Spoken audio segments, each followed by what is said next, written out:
So you know, it is Christmas Eve here at our house, and I started my rehydrating of my sourdough because I did the dehydration of the other day, so I wanted to test it because I'd never done this before. And I wanted to see how long does it take, how hard is it to actually rehydrate it, and does it really work? Well, I was fully expecting it to be a 5-day process. So here I am on Christmas Eve with sourdough starter that is looking like it is primed and ready to go. So I'm gonna make 3 loaves. One loaf is gonna be from the powdered dehydrated sourdough starter. The other is gonna be from the flakes. And then the other one is just gonna be my control, my regular sourdough starter that I have in my kitchen. Well, let me show you. That smells good. Anyway, so this is my control. This is my standard jar. It has been fed, it has risen, it has begun to fall. That's what I want. I want the bubbles still active. I want everybody to be still happy and doing all the stuff they're supposed to be doing, but I don't want to catch it while it's rising. I want it to be a little bit hungry, right? It's like after you ate Thanksgiving and you've gotten really full and you're like, I couldn't eat another bite. Oh no. And then you take about a little bit of a nap and you watch a little football and then you're like, is there still any rolls in the kitchen? I want it to be like that. Okay. So here is our flakes and here is the powder. So if you remember, we dehydrated all the sourdough starter by turning it into flakes, and then I chewed up some of them with my magic bullet and turned it into a powder. And I didn't know if one would be better than the other. So I don't know if you can see this, but these lines, I fed them the same amount each time, and they're at the same amount. They've lifted the same, they've grown the same. So I would say there's, in my experience, in this little test, there's no difference. When you look at the inside, does that show you? Ooh, don't pour it out of the jar, Jill. Does that look, can you see it? It's bubbly. It's looking good. And it looks very much the same. I did use rye flour for the first couple feedings in order to get it kind of going, because you know how I like to say that I think it's like sending your sourdough starter to the gym. It just kind of beefs it up. So the first couple feedings, I used rye flour and water. And then after that, I just went back to my normal all-purpose flour, unbleached flour, and fed it. So after that first feeding, after 2 hours that I left off with in the previous recordings, then I just started feeding this every 12 hours. And I just fed it by sight, not by weighing it. I just fed flour and water and then I stirred it. And then as long as it was like waffle batter, then I thought that was good. And that's where I left it at. And this is how much. So I started this Sunday afternoon around 3, and today is Tuesday at 7. No, a little bit over 48 hours. So it's fed. It's also ready to be fed again by putting it in bread. So I'm just gonna make the bread. I'm not gonna do that on camera because you can watch my other video on how to do that. I'm gonna do 3 different bowls, and I'm gonna make the 3, and then I'm gonna review the 3 and see if there was any difference. I don't think there's gonna be. I mean, let me just tell you that my bubbles are much bigger in my very mature starter. It has a much, I almost leaned it up so you could smell it. Ah, that's so funny. But take a smell. It smells more yeasty than this does. But this still smells yeasty. So I would imagine this is still gonna give us better flavor and a bit more lift. But I think this is still gonna make bread, both of these. I mean, it's just bread. It's just bread. So we're gonna go ahead and get this going. Tomorrow, during Christmas, if I can get my head wrapped around it, I'll bake these 3. Okay, we'll see you then. All right, so here we are. We're back on the day after Christmas for rehydrating the sourdough starter. And yesterday I spent the day baking 3 loaves. 1 with my control, my regular standard starter that I bake everything with, and then 2 more loaves that had the rehydrated starter, 1 from the flakes and 1 from the powder. And I did all of them exactly the same within my control.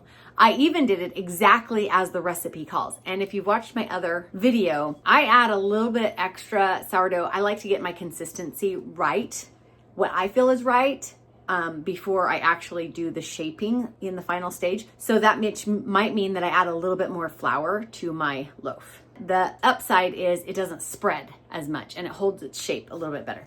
So this time I did exactly as the recipe said, exactly 3 cups of flour, exactly 1 1/4 cups of water, and it came out a little more spread than normal. It didn't hold its shape, but it did rise. You can see all the air bubbles in there. It did get a good rise. There's not big, huge, and I'm not going to apologize for this being half eaten.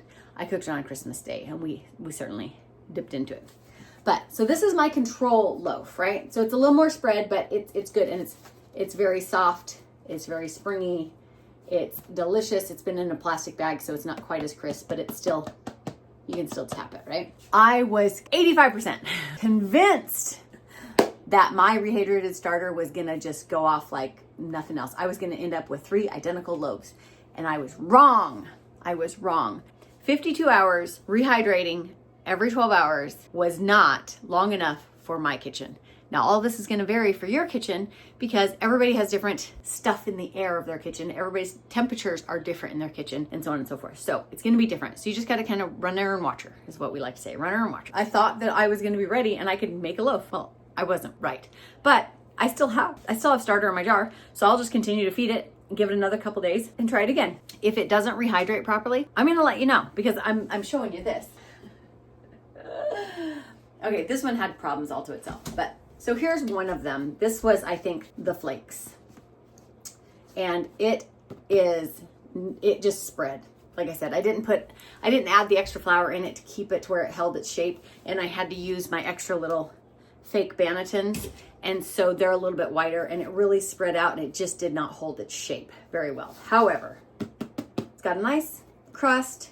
It's, you know, I can feel there's an air pocket right through here. There's lots of fluffiness right through here. Will we eat this? Of course we will. This is going to be so good to dip in soup.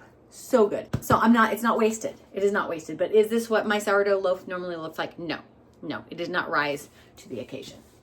Now, this is the other one, the last one. And this one has more problems than just the lack of rehydrated starter. Look at that. It's so sad. And let me tell you why. I just learned something myself in this process. I told you in one of my first videos that I bought these at a thrift store because we were doing remodel stuff in our Kansas house and I didn't want to bring all my bread making stuff, but I still wanted to make bread. So I just went down to the thrift store, picked up some stuff that looked like it would hold the shape and maybe give a little design. And I just put a flour sack towel in there that was floured. And this is what I used as a banneton, which is fine. Totally fine. And it worked. And I didn't really use this one. I don't know. But as I was forced to use this one, and my rope one that I got from like Walmart, I realized that this one allowed a lot of air to go in and go through the flour sack towel and dry out my dough. So don't use anything like this. There you go. There's my experiment for you. Really, the two of them would have came out the same had I had the same bannetons, I think. So that is why most of this is junky and crusty looking, because the air came through and dried it out. So when I tried to flip it out of the banneton, literally I had dry dough stuck to the towel and like a crust, and it would not, I had to peel it off, and it wasn't dry, it was just drier. And so that's what these little things are, is I just peeled them off and I was like, well, we'll just try to mash them back in there. Not that I don't always make the wisest choices. I'm learning. And this is what this is about, right? We're trying to become more self-sufficient, but do it on a budget. So if we're going to use things like this, use something that's more close. But honestly, somebody on one of my videos said that they just use a colander. They just use a colander with a flour sack towel in it, whether it's this size or smaller, you know, there's all sorts of different sizes. But you could also just use this. I think I got this at the dollar store. Line that with a flour sack towel. That would still keep the shape of your dough, because that's pretty much all we're looking for, is to ensure the shape. Honestly, just use a bowl. Use a bowl. That's probably the easiest thing. Just use a bowl and put a flour sack towel in there. You're not going to have that pretty little design, but it doesn't matter. It's the same as your mama and your grandma did. Okay, so now for these 3 loaves of bread that I've made, none of them are going to waste or did go to waste.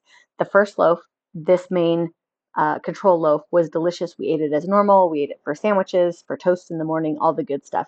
The second loaf, I went ahead and sliced it up, put it on a baking sheet, smothered it in garlic butter, put it in the oven, baked it for a little bit, put it under the broiler for like 2 minutes.